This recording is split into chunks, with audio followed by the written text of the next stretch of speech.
I just keep waiting and wondering when exactly will Putin's ongoing loss of spheres of influence in the grand arena of global geopolitics, right, finally turn into an inevitable loss of influence over the vast territories of the post Soviet space? Will it eventually get to the point where even specific regions within Russia itself realize that Putin has become so incredibly weak that they can start making some unexpected and highly eccentric moves? These things are definitely interconnected, right? They sense that he is getting weaker. But will it really come to that? That's a good question. And what can be done to make it happen? This has actually been going on for a long time already. I mean, well, the most obvious example is Azerbaijan, right? Basically, over the past year, Azerbaijan has been blatantly disrespecting Putin, telling him that he is a nobody and that his opinion doesn't matter at all. And Putin can't do anything, absolutely nothing about it. And Azerbaijan has taken some very unfriendly actions. For example, they've arrested Russians there, and some of them were quite high-ranking. They shut down Russian offices on their territory, and basically, you could say, have been economically spitting in Putin's face.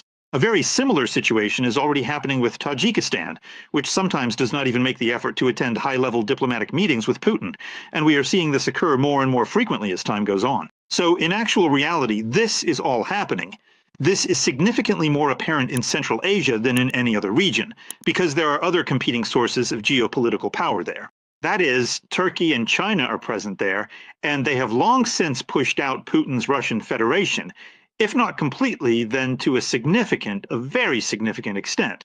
So what remains there are some ritual gestures, like when Tokayev still makes some concessions toward Putin, but he knows that he doesn't have to bend as much as before, because behind him stand Xi Jinping and Erdogan. And, well, also within the Russian Federation, because that's why Putin is forced to play along with the Muslim republics. And by the way, this really irritates Russian fascists. And by the way, he forgives everything to Azerbaijan these days, because there too, Turkey is one of the signatories, well, unofficially, of security guarantees. And he puts up with all this behavior from Aliyev, but he takes it out on Armenia. Yes, unleashing his Solovyavs and Skabeyevas, who threaten war, conquest, and the return of some so-called original historical lands. And do you think, does Putin need a small victorious war right now? Is Armenia really at risk? Is it in the danger zone today? Because after all, why would he mess with NATO, right? It's still unclear how things will turn out. Maybe they haven't been intimidated enough yet. In Armenia, well, what's the point of capturing it? Again, they'll come out and say, what? It'll take 3 days. Well, that's one way to look at it, yes. On the one hand, yes. Of course, it would be significantly more convenient and practical for him to do this with Moldova, but it's extremely challenging to actually reach Moldova because there's no direct border, and getting to Moldova through Ukraine is an incredibly daunting and difficult task, and even more so through the rest of Europe. So you can cause some trouble there. Like during elections, you can disrupt them, you can put forward some pro-Russian candidates. But even from a military standpoint, not even Transnistria, those retirees sitting on Soviet-era munitions, they really can't do anything to Moldova. For Vladimir Putin, that would certainly be the most straightforward course of action. But geography has arranged it so that Moldova is effectively shielded by its unique geographical positioning. That's why, if you take a closer look at the entire post-Soviet space, it turns out that Armenia is actually the easiest target of all, primarily because it's so easy to reach. And on top of that, it remains significantly vulnerable and weak, both militarily and geopolitically.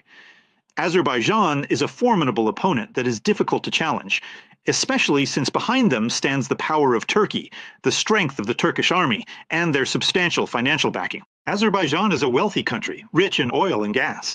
Now, as for Central Asia, it turns out that Kazakhstan protects everyone there. And Kazakhstan, while not particularly strong, is vast in terms of territory. So, in other words, it's not that easy to...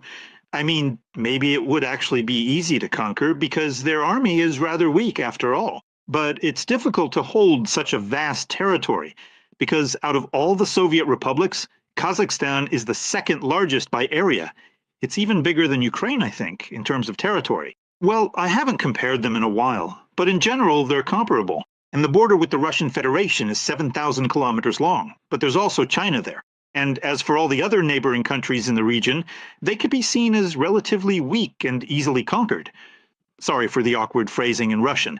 But again, they are effectively protected by their unique geography.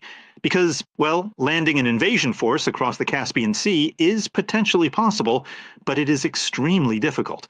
You simply can't move large organized army units across that water.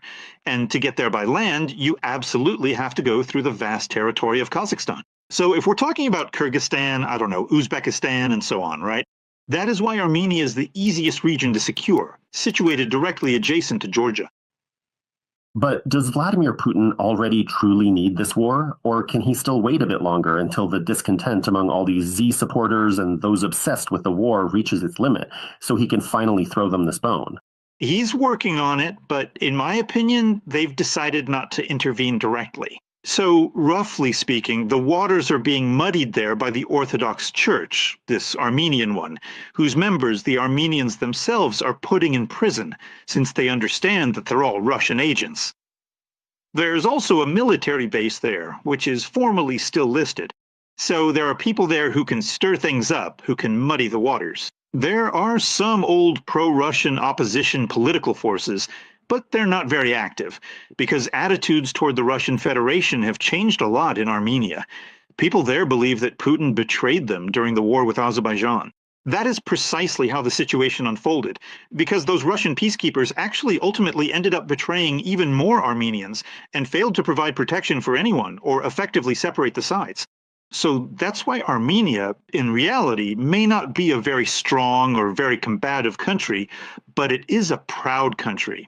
In other words, it won't give in. So again, you might be able to send in some kind of contingent, but then it will just become a headache for you.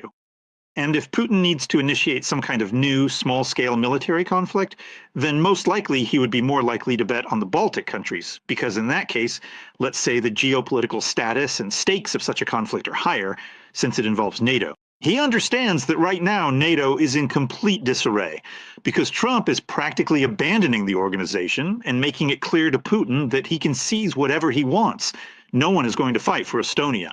Well, obviously not for all of Estonia. Well, Narva would be enough, and a small piece, some little part of eastern Estonia, especially with the Russian fifth column that's present there, plus the European Union. So most likely, if Putin does make a move, it would be somewhere here rather than in Armenia.